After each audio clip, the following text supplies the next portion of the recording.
Channel पे। तो इसमें आज हम चर्चा करने वाले हैं जो हमारा जो कोर्स चल रहा है ना इकोलॉजी एनवायरनमेंट का, जो यूपीएससी पीसीएस है एंड अदर कॉम्पिटिटिव एग्जाम है, जहाँ पर कि इकोलॉजी एंड एनवायरनमेंट से रिलेटेड जो एमसीक्यू या क्वेश्चन आते हैं उस पोर्शन को हम कंप्लीट कर रहे हैं, जिसके अंतर्गत अभी तक हमने 2 वीडियो देखे हैं, जिसमें कि फर्स्ट वीडियो सेकंड वीडियो में हमने देखा था। तो आज उसी का ये थर्ड वीडियो है जिसमें कि आज हम चर्चा करेंगे। तो हाँ, इससे पहले मैं आपको बता दूं कि इसमें आपको ये क्लासेस देखना है, क्लासेस देखिए, क्लास देखिए परफेक्ट और नोट्स बनाइएगा।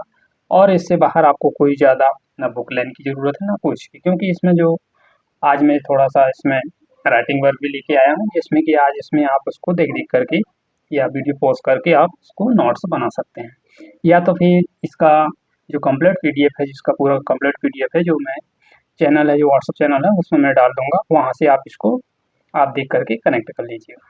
ठीक है, वहाँ से आप देख लीजिएगा। और फिर आज हम इसमें स्टार्ट करेंगे। आज हम एक नया टॉपिक है जिसमें कि आज हम देखने वाले हैं, जो जितना भी आज इससे कंप्लीट हो जाएगा, जहाँ तक आप इसको पूरे 3 या जिसमें टॉपिक जितने हैं उसको आज हम कंप्लीट करेंगे। जहाँ तक ना फर्स्ट देखेंगे आज इसमें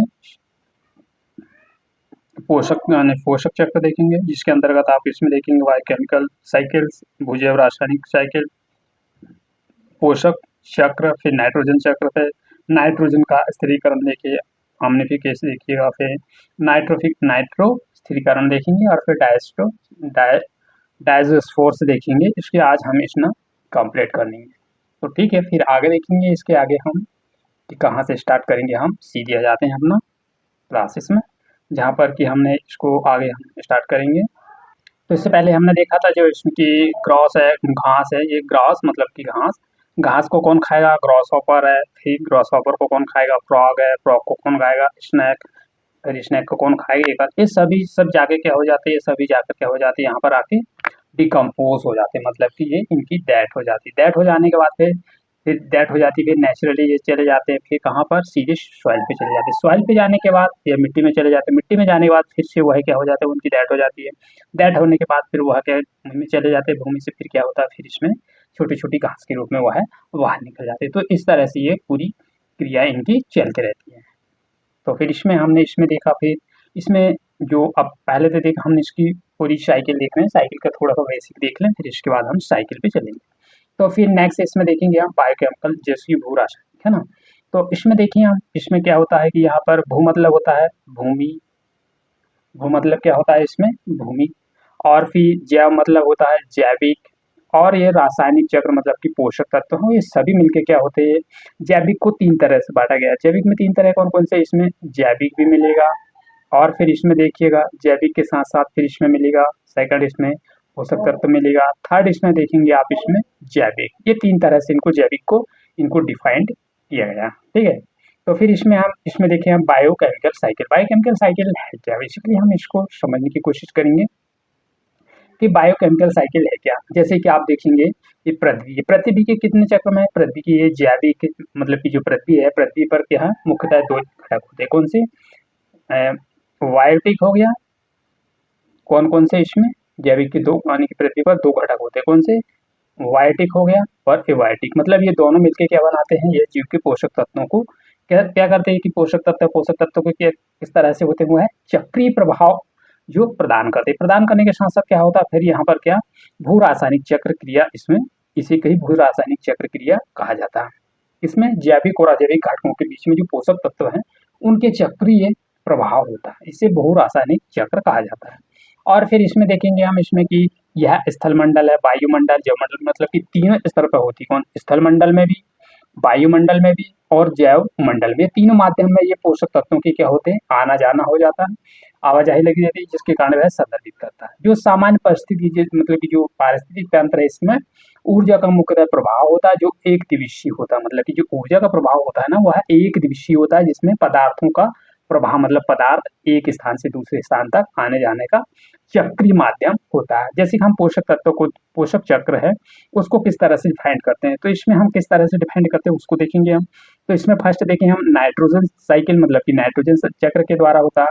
फिर इसमें कार्बन चक्र के द्वारा होता है, और फिर देखें इसमें तो इसमें फिर होता है कौन सा, फिर सल्फर चक्र के द्वारा होता है। और फिर देखें हम तो इसमें फास्फोरस साइकिल के, मतलब कि जो जो पोषक तत्व का जो चक्र चलता है वह 4 साइकिल में से होकर पूरा इसका पूरा डिफाइंड होते जाता है। कौन कौन से? Nitrogen cycle, carbon cycle, sulphur cycle और फास्फोरस साइकिल। इस तरह से वह डिफाइंड होकर के आगे निरंतर वह श्रृंखला के रूप में चलते रहता है। तो इसमें हम देखें अब तो नाइट्रोजन जो साइकिल है कि नाइट्रोजन साइकिल किस तरह से बनती है, उसका जो डिकम्पोजर किस तरह से होता है, जीवाणु, बैक्टीरिया, वायरस, फंजाई, उसके बारे में हम देखेंगे। तो हम सबसे पहले देखते हैं इसमें कि नाइट्रोजन साइकिल बेसिकली है क्या। तो अब देखें हम इसमें नाइट्रोजन साइकिल में सबसे पहले हम देखेंगे इसमें डिकम्पोजर मतलब अवघटक होता है, फिर इसमें बैक्टीरिया इसमें नहीं होता। क्या नहीं होता? इसमें बैक्टीरिया नहीं होता, इसमें वायरस भी होता है और इसमें फंजाई नहीं होता। मतलब यहाँ पर क्वेश्चन बन जाएगा, यहाँ क्वेश्चन ये भी बनेगा कि नाइट्रोजन साइकिल में कौन कौन सी यानी कि कौन कौन से जो पदार्थ नहीं होते, कौन कौन से इसमें डिकम्पोजर मतलब अवघटक नहीं होता और फंजाई ये दोनों नहीं होते, एब्सेंट रहते हैं। तो वहां पर क्वेश्चन में आएगा ये प्रेजेंट रहते हैं, तो आपको पता रहना चाहिए कि भाई ये दोनों चीज इसमें एब्सेंट रहते हैं। कौन कौन सी? डिकम्पोजर और फंजाई। ठीक है, तो फिर अगला है, अब इनको कितने कितने भागों में बांटा गया है, इनकी जो प्रोसेस देखेंगे, इनको 2 प्रकार की प्रोसेस से इनको कंप्लीट किया गया। तो किस तरह से किया गया इसमें? फर्स्ट है इसमें नाइट्रोजन का फिक्सीकरण मतलब कि नाइट्रोजन का स्थिरीकरण और डीट्रिफिकेशन मतलब कि डीनाइट्रिफिकेशन। इसमें पहले तो इसमें नाइट्रिफिकेशन होगा मतलब नाइट्रोजन का स्थिरीकरण होगा और फिर इसमें नाइट्रोजन डीनाइट्रिफिकेशन मतलब कि अस्थायीकरण होगा। तो इसमें 2 तरह से इनको डिवाइड किया गया है। तो इसमें हम फर्स्ट में देखें कि नाइट्रोजन फिक्सेशन है क्या, या बेसिकली बोले हम कि नाइट्रोजन का फिक्सेशन किस तरह से होता है।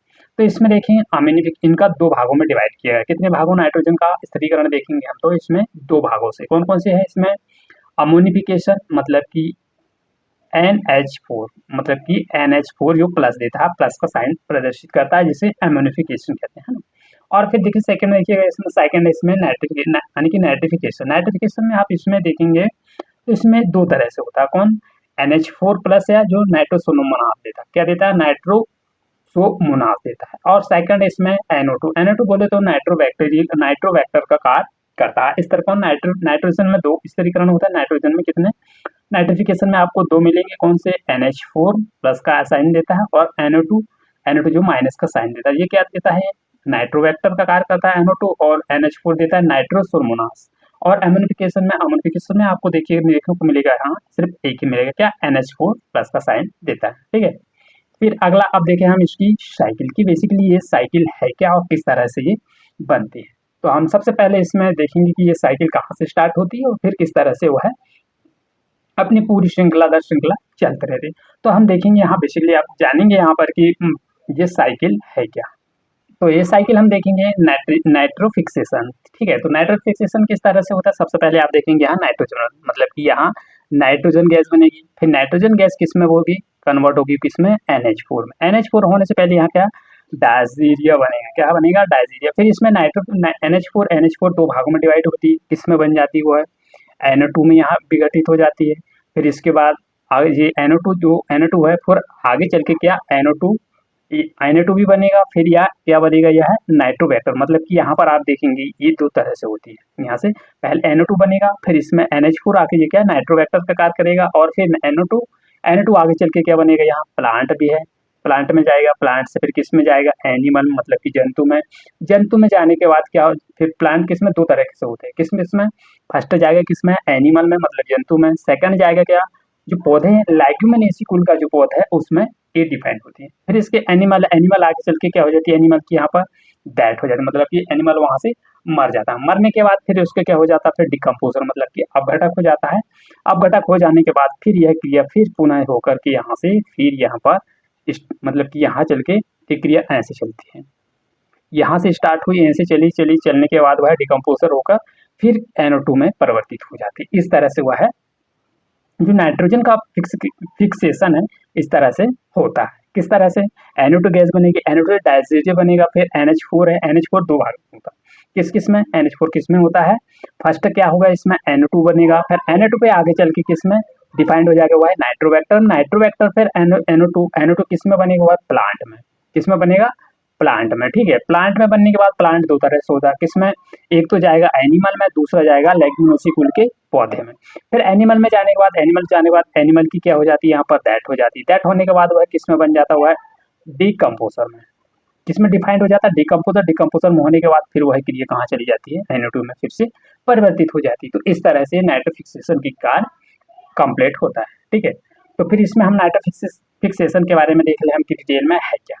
तो यह एक व्यापक शब्द, मतलब कि ये नाइट्रोफिक्सेशन क्या है? एक व्यापक शब्द है जिसका उपयोग हम उस प्रक्रिया में किया जाता है जिसमें कि हम वायुमंडल का जो नाइट्रोजन है ना, वो नाइट्रोजन का किस तरह से सरल स्वरूप में इसका उपयोग करने के लिए वह क्या होती है, वह है परिवर्तित हो जाती है, जिससे कि नाइट्रोजन कहा जाता है। क्या होता हुआ है?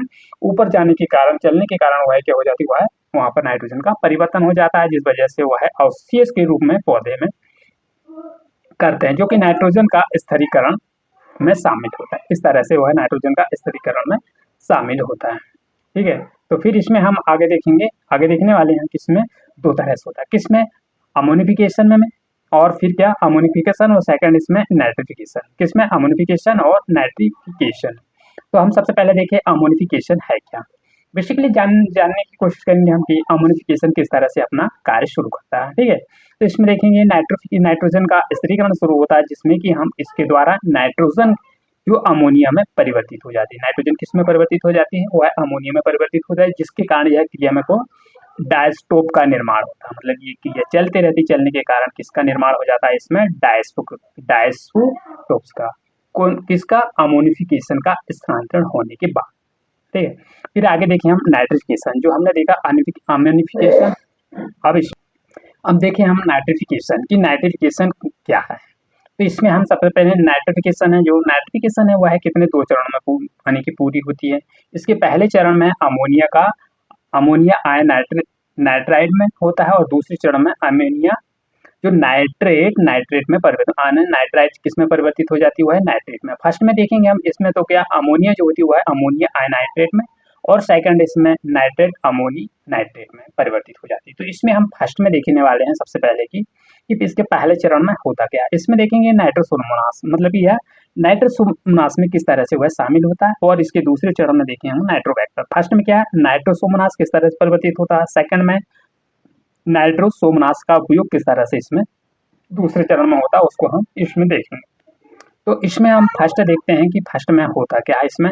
तो इस प्रकार के जो नाइट्रेट है वह पौधे के द्वारा क्या कर लेते हैं, वह अवशोषित नाइट्रेट का जो पौधा है इसको क्या कर लेते हैं, अवशोषित कर दिया जाता है, और फिर इसमें वे श्रृंखला में प्रवेश कर जाए, मतलब अवशोषित करने के बाद वह श्रृंखला में क्या कर जाते हैं, वह प्रवेश कर लेते हैं। तो फिर इसमें जड़ पौधे, इसमें जीव, मतलब कि जो जीव के जो जड़ में पौधे रहते हैं, जीव जो होते हैं जड़ में रहते हैं, वह क्या हो जाते हैं, वह मर जाते हैं।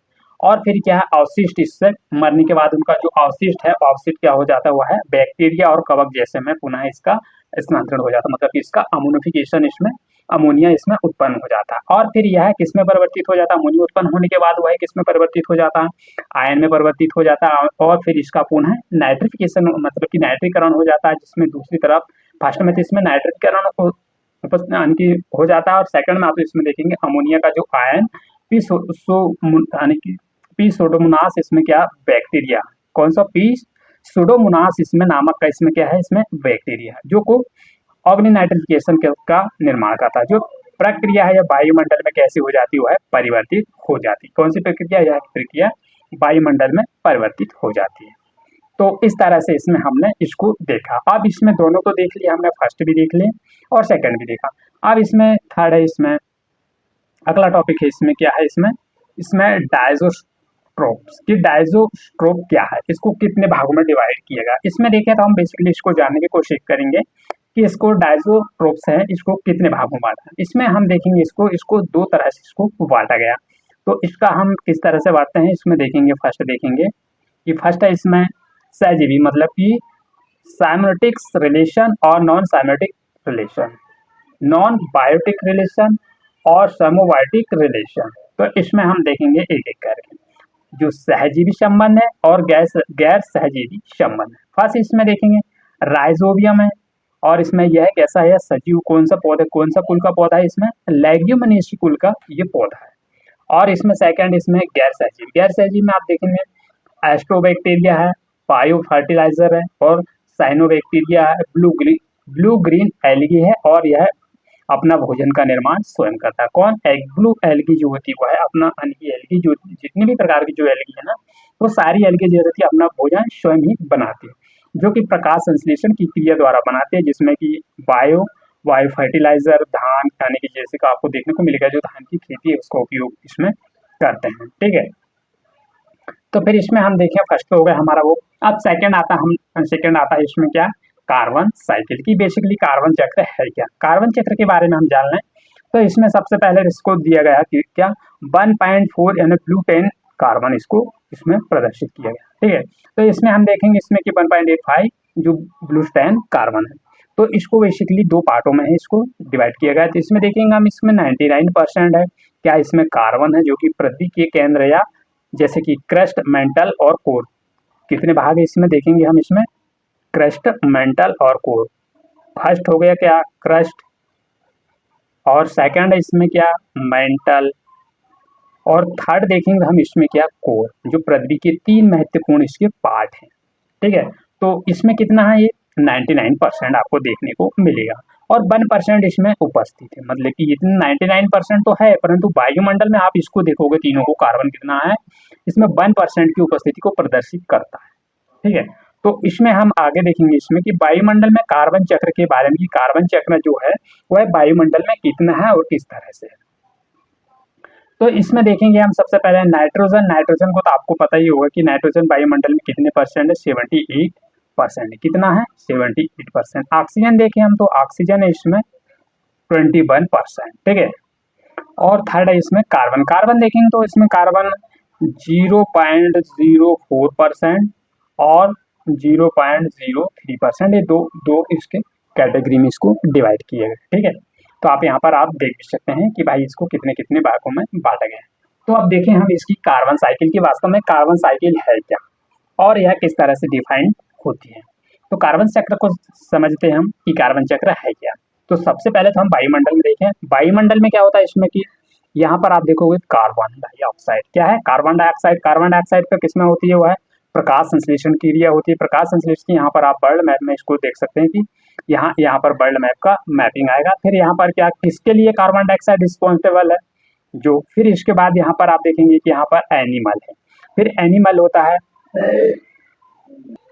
थोड़ा हम इस साइड से समझते हैं कि सबसे पहले क्या होता है, हम इस प्रक्रिया में चलते हैं। इस तरह से हम देखेंगे कि ये कार्बन डाइऑक्साइड कहाँ पर वायुमंडल में। ठीक है, यहाँ पर भी कार्बन डाइऑक्साइड है, कार्बन डाइऑक्साइड वायुमंडल कार्बन डाइऑक्साइड होती है, वह कितने में भाग किस में होती है, जीवाश्म। फिर जीवाश्म में दो तरह से परिवर्तित होता है, किस किस में, फर्स्ट होता हुआ है और सेकंड। इसमें क्या है, यहाँ पर आपको देखें पेट्रोल है, कोयला है, प्राकृतिक गैस है। फिर किसमें होते हैं, ये कहाँ पर पाए जाते हैं, ये पृथ्वी पर पाए जाते हैं ना, पृथ्वी पर रहते हैं। पृथ्वी पर आते हैं तो फिर क्या हो जाती है, यहाँ पर पृथ्वी क्या होती है, वो डिकम्पोज हो जाती है, मतलब कि वह है उनका अपघटक हो जाता है। अपघटक होने के बाद वह फिर किसमें होते हैं, वह है फिर यहाँ पर पूरे वर्ल्ड का जितना भी है ना, वो जो भी क्रिया चल रही है जिसकी वजह से वर्ल्ड में ही होती है, कि वर्ल्ड के द्वारा इसके निर्माण करने के लिए सबसे पहले रिस्पॉन्सिबल कौन है, यहाँ पर मैन। फिर यह क्रिया फिर होती है जिस वजह से वह फिर प्रकाश संश्लेषण क्रिया बनती है। प्रकाश संश्लेषण क्रिया के बाद फिर वह है कार्बन डाइऑक्साइड फिर होती है, जिसकी वजह से वहाँ पर वायुमंडल में चली जाती है। तो इस तरह से कार्बन साइकिल आपको यहाँ पर समझ में आई होगी। ठीक है, नहीं आई होगी तो एक बार आप वीडियो पॉज करके इसको देख लीजिए। हाँ, और आप नए हो तो चैनल को सब्सक्राइब जरूर कर लीजिएगा और बेल आइकन बटन को प्रेस कर दीजिएगा, जिससे कि मेरी जो भी वीडियो डालूंगा उसका सबसे पहले नोटिफिकेशन आपको मिलेगा। हाँ, एक चीज़ और, आप वीडियो को लाइक शेयर और कमेंट जरूर कीजिएगा। ठीक है, तो आपको यदि सिलेबस कंप्लीट करना था आपको तो वीडियो थोड़ा देखना पड़ेगा, और इसका वीडियो थोड़ी लंबी रहेगी। ठीक है, फिर आगे चलते हैं, फिर आगे देखते हैं हम कि इसमें आगे हम क्या करने वाले। तो इसको कार्बन चक्र क्या है इसके बारे में बेसिकली थोड़ा सा जान लेते हैं कि भाई है क्या कार्बन चक्र। तो कार्बन साइकिल के बारे में हम देखें तो सबसे पहले कार्बन चक्र जो वायुमंडल में ऑक्सीजन और नाइट्रोजन, मतलब कि जो वायुमंडल में जो हमने देखा अभी कार्बन डाइऑक्साइड जो कार्बन चक्र है, इसमें सबसे पहले वायुमंडल में आपको कार्बन भी मिलेगा। कार्बन वायुमंडल में क्या कार्बन और क्या है नाइट्रोजन भी है और ऑक्सीजन की तुलना में कम पाया जाता है। लेकिन कार्बन डाइऑक्साइड यह संभव नहीं है कि वह पौधे के प्रकाश संश्लेषण के द्वारा बनाए गए इसमें उपयोग करते हैं। इनको डिवाइड तो किया गया, परंतु इसमें दो टर्म, इसकी साइकिल दो तरह से पूर्ण होती है, एक शॉर्ट टर्म साइकिल रहती है और एक लॉन्ग टर्म साइकिल रहती है।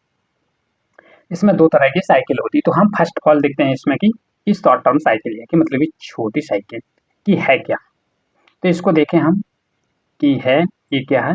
तो इसमें कि कार्बन चक्र की वह प्रक्रिया जिसमें वायुमंडल में कौन जनों और पृथ्वी के हस्तांतरण के कारण होता है, मतलब कि जिसमें कि जानवर है यहाँ पे जानवर और पृथ्वी के बीच जो हस्तांतरण होता है ना, उस क्रिया के कारण होता है। और सेकंड देखें, इसके अंतर्गत आपको यहाँ पर प्रकाश संश्लेषण के दौरान आपको वायुमंडल में कार्बन डाइऑक्साइड को ग्रहण करती है, जिसके अंतर्गत जीव इसका सेवन करते हैं और फिर कार्बन इससे प्राप्त करते हैं। और जैसे कार्बन कौन प्राप्त करता है, जैसे कि आप इसमें देखेंगे कि जानवर सांस लेने के लिए वह कार्बन वायु में इसको लौटा देते हैं, जिसके कारण की यह क्रिया इस तरह से चलती रहती है। ठीक है, तो आप इसको यहाँ से थोड़ा देखिएगा, यहाँ से क्वेश्चन बनने की संभावना है कि भाई यहाँ पर भी क्या है, यहाँ पर आपको यहाँ पर इसके दौरान क्या कार्बन डाइऑक्साइड को ग्रहण करते हैं और फिर जीव जो इसका सेवन करते हैं और इसे कार्बन के प्राप्त करने के बाद, जैसे कि इसमें पौधे हैं, जानवर, और इस सांस लेने के लिए क्या कार्बन को छोड़ते या वायु में क्या कर देते हैं, वह कार्बन वापस लौटा देते हैं। अब ये देखें तो हम इसकी इसकी क्या है, इसकी लॉन्ग टर्म साइकिल की लॉन्ग टर्म साइकिल है क्या, मतलब कि लंबे समय की अवधि की साइकिल है क्या। तो इसमें देखोगे आपकी कुछ कार्बन जैसे कि दलदली मिट्टी जो समुद्र की गहरी परतें के रूप में यानी कि इसमें होती है, जैसे कि दब जाती है और ठंडे जो यानी कि इसके दबने के कारण यह समय वह जमती रहती है और जिसमें कि लाखों वर्ष के पश्चात इसमें पृथ्वी के अंदर जम जाती है, जिसकी वजह से क्या होता है यहाँ पर कि में पेट्रोल है, प्राकृतिक जो वैश्विक प्राकृतिक जीवाश्म ईंधन वो दब जाते हैं, जिसकी वजह से वह ईंधन के रूप में वह बदल जाते हैं और फिर इनके ईंधनों को जलाते हैं, जलाने के कारण वह कार्बन डाइऑक्साइड के रूप में क्या करते हैं, वह बाहर वायु में मिल जाते हैं। तो फिर यह चक्र क्या प्राकृतिक रूप से कार्बन के वातावरण को बचाने की राय को रखता है, जिसके कारण वह पृथ्वी पर जीवन इसका संतुलित बना रहता है। मतलब कि ये कार्बन को बचाएगा नहीं तो इसमें की कार्बन डाइऑक्साइड की मात्रा जो होती है वह बढ़ जाएगी, जिसकी वजह से कि कार्बन डाइऑक्साइड ज़्यादा रहेगी जो और ऑक्सीजन कम रहेगी, जिसकी वजह रहेगी तो इसमें जीवन इसमें संभव नहीं, क्योंकि इसका दोनों का पृथ्वी में बैलेंस बनाना बहुत ही अति आवश्यक है, जिसकी वजह से वह क्रिया चलती रहती है। ठीक है, तो इसको तो हो गया जी। तो इसमें बेसिकली अब देखेंगे हम इसको कि अब यहाँ पर देखेंगे सल्फर साइकिल कि सल्फर साइकिल है क्या। सल्फर साइकिल इसमें बेसिकली हम जानेंगे सल्फर साइकिल में कि सल्फर चक्र, गैसीय चक्र, सेडिमेंट्री अवसादी चक्र और फिर वायुमंडल में सल्फर के स्रोत और पृथ्वी पर इनकी वापसी। और इसमें देखेंगे फिर नेक्स्ट है इसमें इसको अगला कौन सा, इसमें देखिए फास्फोरस साइकिल, कौन सी है इसमें फास्फोरस साइकिल। तो हम इसको देखें, हम सबसे पहले कि इसको सल्फर साइकिल तो जानने के पहले उसके बारे में हम थोड़ा सा इसको डिटेल देख लें, फिर इसके बाद हम साइकिल के बारे में देखेंगे।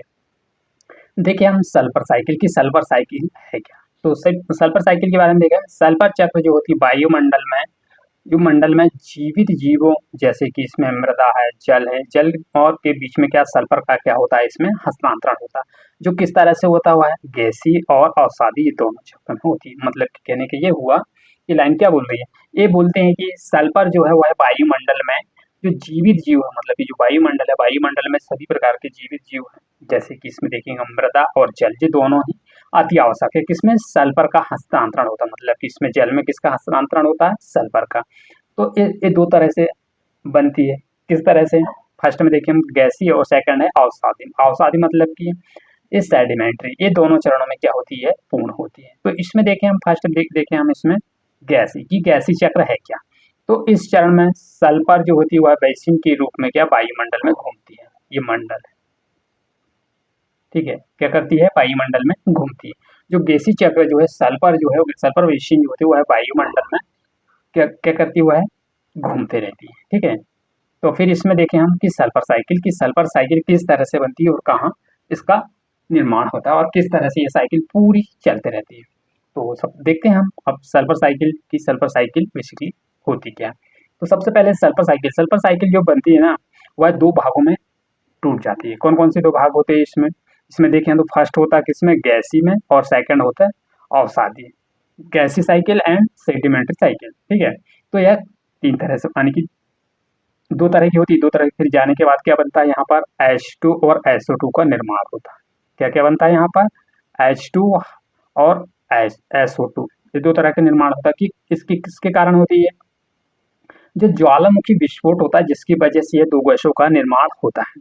तब दो गैसों का निर्माण होता है तो ये आगे चल के भी और का इसका आगे चल के ये और कुछ का निर्माण करेगी, तो ये ऐसी चलती है। फिर चलने के बाद क्या किसका निर्माण करती है, यहाँ पर SO2 प्लस H2S गैस का निर्माण करती है। तो ये तीन तरह से SO2 परिवर्तित हो जाती है। किस तरह से परिवर्तित हो जाती है, तीन तरह से परिवर्तित हो जाती है। किसमें SO2 1, SO2 2, SO2 3 में इन तीन तरह से इसमें डिवाइड हो जाती है। फिर SO2 SO2 प्लस H2S किस में होती है, परिवर्तित होती है?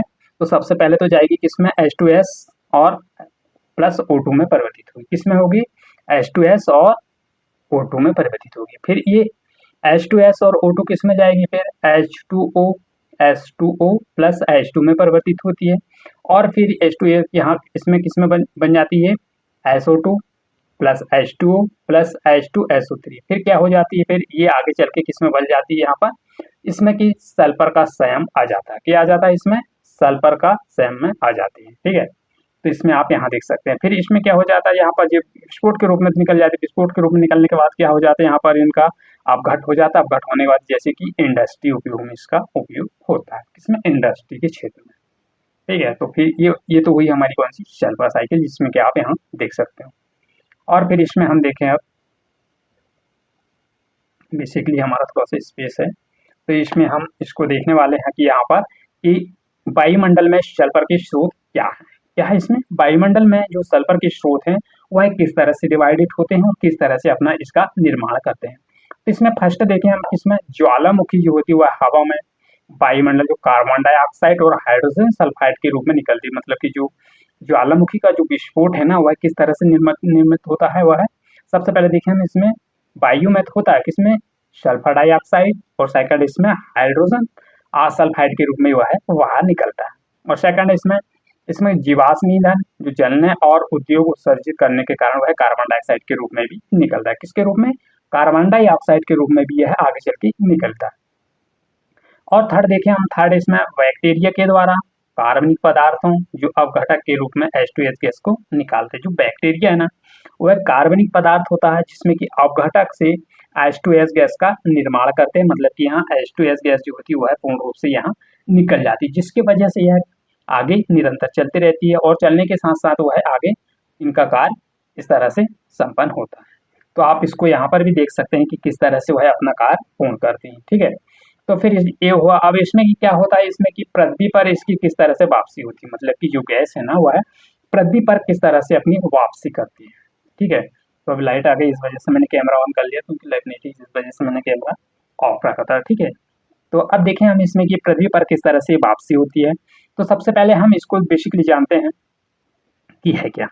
ठीक है, तो इसमें हम जो कि SO2 जो हवा में मौजूद होता है, हवा में क्या है मौजूद है, जिसमें कि जल H2O जल के साथ प्रतिक्रिया, इसकी जो प्रतिक्रिया है वह करके क्या बनाती है, वह सल्फ्यूरिक एसिड, मतलब कि सल्फ्यूरिक अम्ल बनाती है, जो कि सल्फ्यूरिक अम्ल बनाती है, इसको बर्बाद के रूप में बर्बादी से आ जाती है, जिसकी वजह से इसमें क्या, हाइड्रोजन जो होता है वह ऑक्सीजन के साथ प्रतिक्रिया करके सल्फाइड ऑक्साइड बनाती है। मतलब जो हाइड्रोजन है इसकी प्रतिक्रिया करने के साथ किसमें बना लेती है, हाइड्रोजन सल्फाइड ऑक्साइड के रूप में बना लेती है। और फिर यह प्रतिक्रिया अनुसरण करती है और फिर किसमें, इसका गैसीय चरण जो होता है वह पुनः सुनिश्चित करता है, जिसमें कि आप यहाँ पर देखेंगे कि जो सल्फर है, हवा है, पानी है और इसका स्थल के रूप में वह तीव्रता से यह चक्र चलता रहता है। ठीक है, तो फिर जिसमें कि इसका निर्माण आप यहाँ देख सकते हैं कि किस तरह से होता है। यहाँ पर SO2 बनेगा, पर H प्लस H2SO3 किसमें बनेगा, वह है एसिड रेन की किसकी बारिश होगी, यहाँ पर एसिड रेन की इसमें बारिश होगी। ठीक है, और फिर यहाँ H2S plus O2 H2S plus O2 is equal to आप देखेंगे SO2 प्लस H2 का निर्माण होता है। फिर क्या, यह H2O जल में बन जाता है, जल प्लस इसमें क्या होता है, फिर यहाँ पर H2SO3 का निर्माण होता है और किसमें, यह एसिड रेन को बारिश कराने के रूप में इसका प्रयोग किया जाता है। ठीक है, तो ये तो था हमारा आज का सेशन। तो फिर सेडिमेंट्री जो साइकिल है इसको हम अगले वीडियो में देखेंगे। सेशन कैसा लगा, सेशन को लाइक या डिसलाइक करके आप बता सकते हैं। तो मिलते हैं फिर नेक्स्ट वीडियो में। Thank you for all of you, जय। ठीक है, तो और ये चीज़ रिवाइज जरूर कीजिएगा। ठीक है, ओके बाय।